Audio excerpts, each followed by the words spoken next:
I'm on my way to the casino.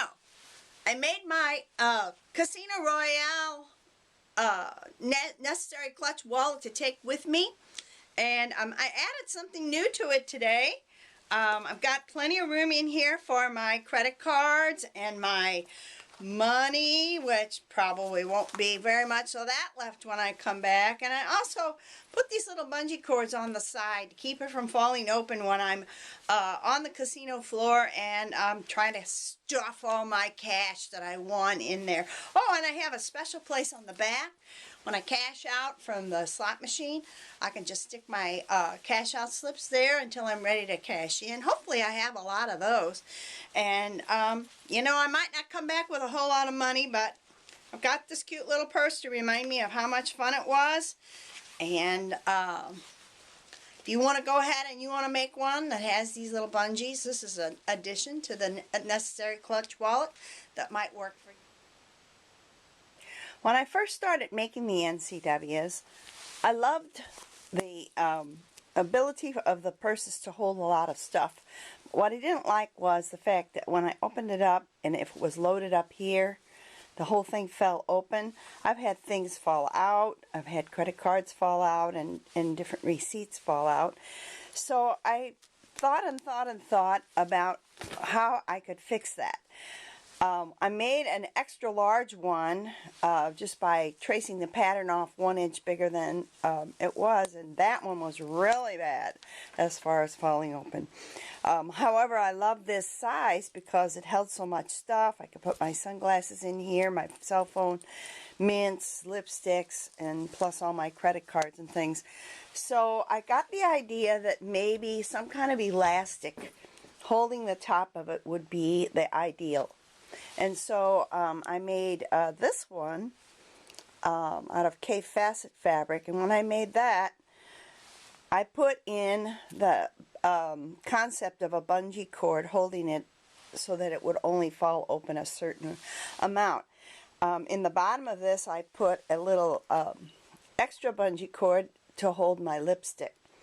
It works really well, but I don't really like the looks of this.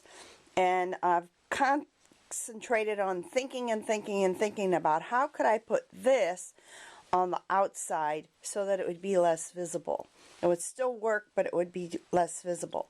And so it came up with the idea of attaching the bungee cords on the inside and sewing them in place and then feeding them out through some opening, which would be here. So this is how I'm going to sew these. This is going to be here, and this one's going to be over here. I will be putting a buttonhole in right here. And then as I sew this closed, I'll sew that bungee there. Then feed this out, and then another buttonhole down here. And then back in and sew it in down there. Now I have to do this in stages. So the first stage is going to be to make my buttonholes. I'll make 4 of them, 2 up here at the top and 2 up here, down here at the bottom, using about about a ½ inch wide buttonhole. Then I will sew these in place, and then I'll put my zipper pockets in the middle.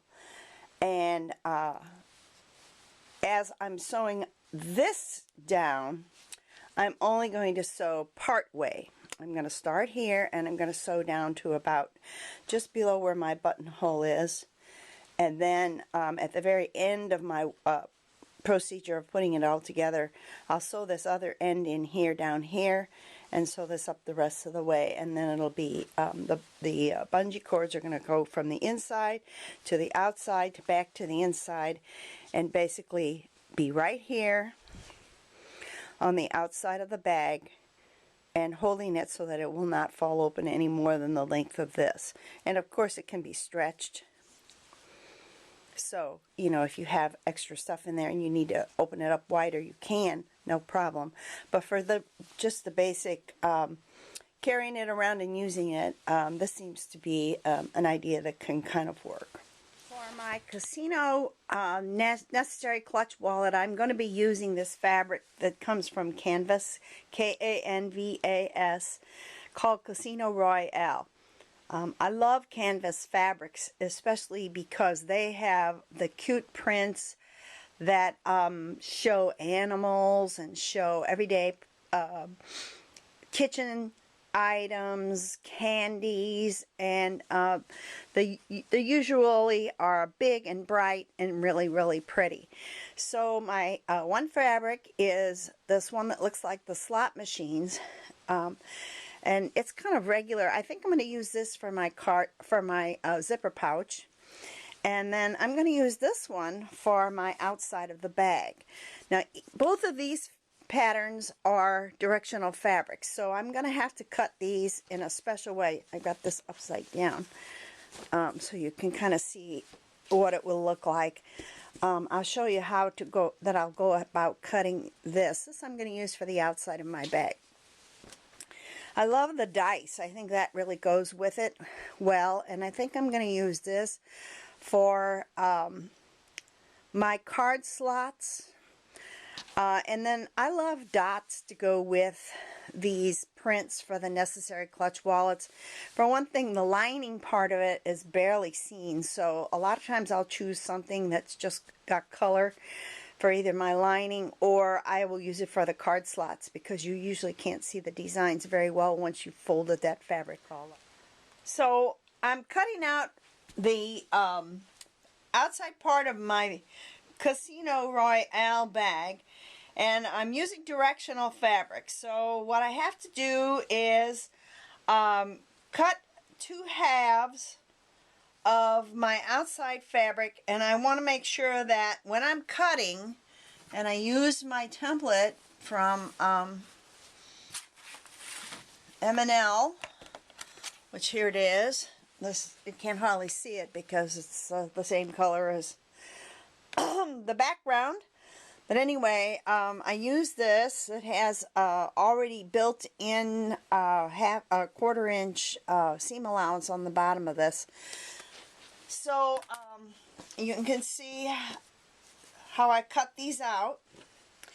And then I cut out I'm using my inner part of my flap is going to be using the same fabric.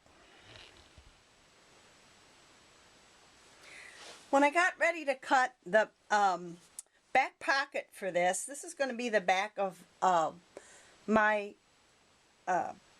wallet, and I laid it on the fabric so that the patterns matched, and I got where my pocket's going to be is kind of centered here.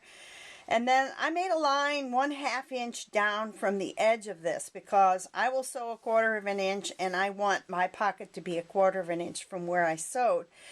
So I transferred that line over to here, measured down a 1/2 inch here to tuck this down and cut this out, and that's how I pattern match this. And so then when I sew it in place right here, it's going to match the pattern perfectly. I've prepared my pieces for the outside and for my flap.